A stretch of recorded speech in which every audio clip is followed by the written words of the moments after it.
Donc, je vais vous présenter le cas d'une patiente de 34 ans qui était adressée pour des dorsolombalgies qui évoluaient depuis plusieurs mois.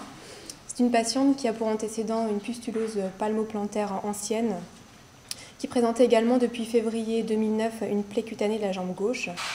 Il n'y avait pas de syndrome inflammatoire biologique associé.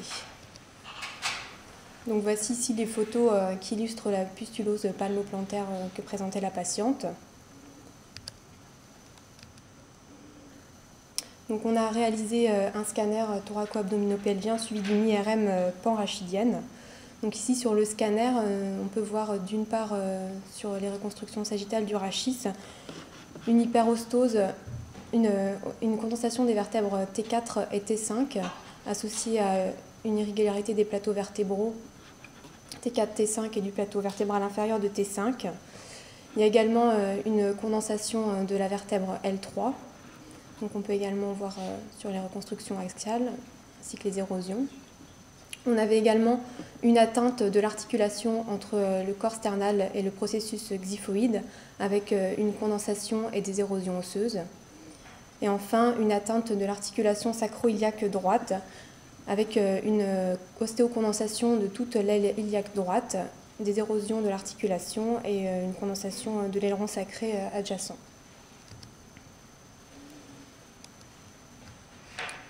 Donc l'examen a été complété par une IRM du rachis qui retrouvait un aspect d'œdème médulaire des vertèbres T4, T5, qu'on voit ici sur les séquences en T1, en T2 et les séquences injectées, ainsi qu'une atteinte des vertèbres L3 et L5.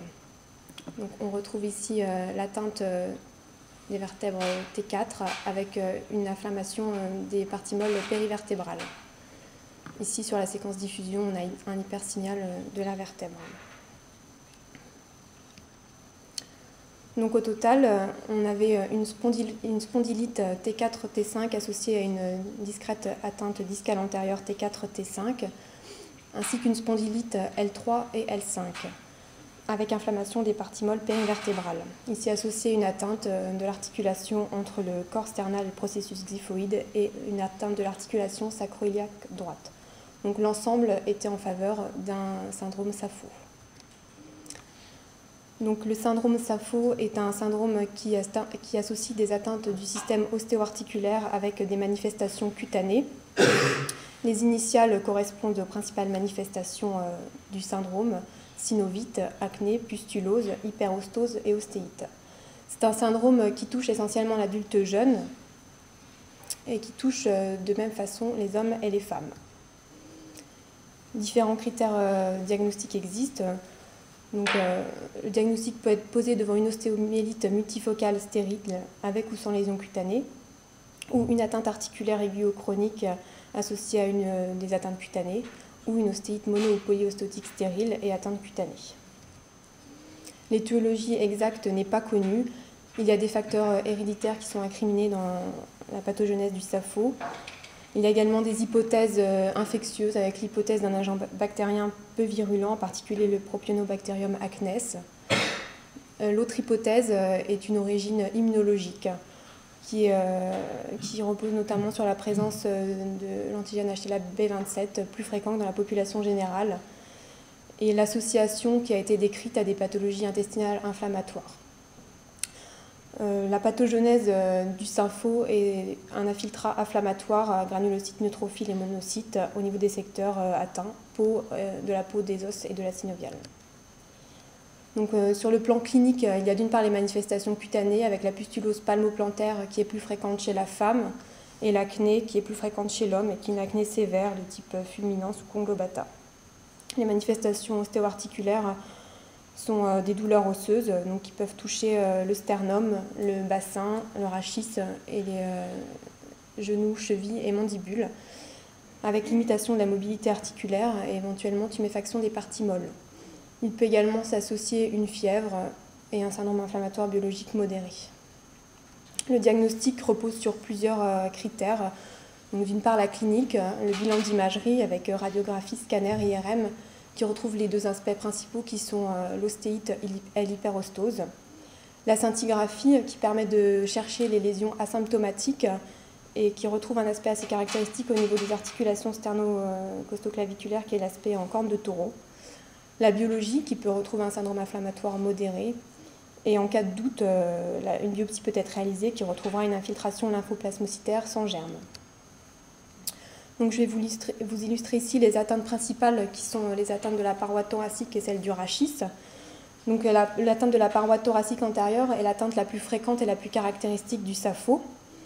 Donc, nous avons un exemple scanographique qui montre ici une hyperostose, une ostéocondensation et une ankylose de l'articulation sternoclaviculaire avec l'aspect équivalent en scintigraphie, qui est l'aspect caractéristique en corne de taureau. La deuxième atteinte la plus fréquente chez l'adulte est l'atteinte du rachis, que l'on retrouve dans 30 à 40%, qui est représentée par une anomalie du signal médulaire qui peut être focale, localisée au coin antérieur de la vertèbre ou diffuse, qui peut s'associer à une tuméfaction des parties molles périvertébrales, à une atteinte des plateaux vertébraux, un pincement discal et un hypersignal du disque en T2. Il n'y a jamais d'abcès ni d'invasion épidurale, ce qui permet de différencier la spondylite du SAPHO d'une spondylodicite infectieuse.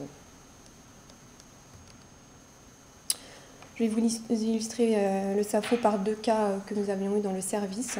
Donc, le premier cas, c'est une patiente de 59 ans qui présentait des douleurs lombaires inflammatoires. Et donc, l'IRM montrait ici une spondylite étagée en L5, L3, L2, avec un œdème médulaire en hyposignal T2 qui serait aussi après injection de gadolinium, une inflammation des parties molles périvertébrales.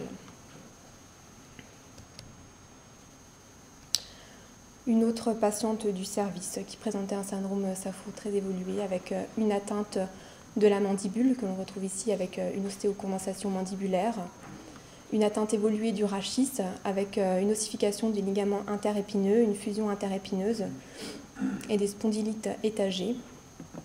Et enfin, une atteinte des articulations sternoclaviculaires avec érosion et condensation.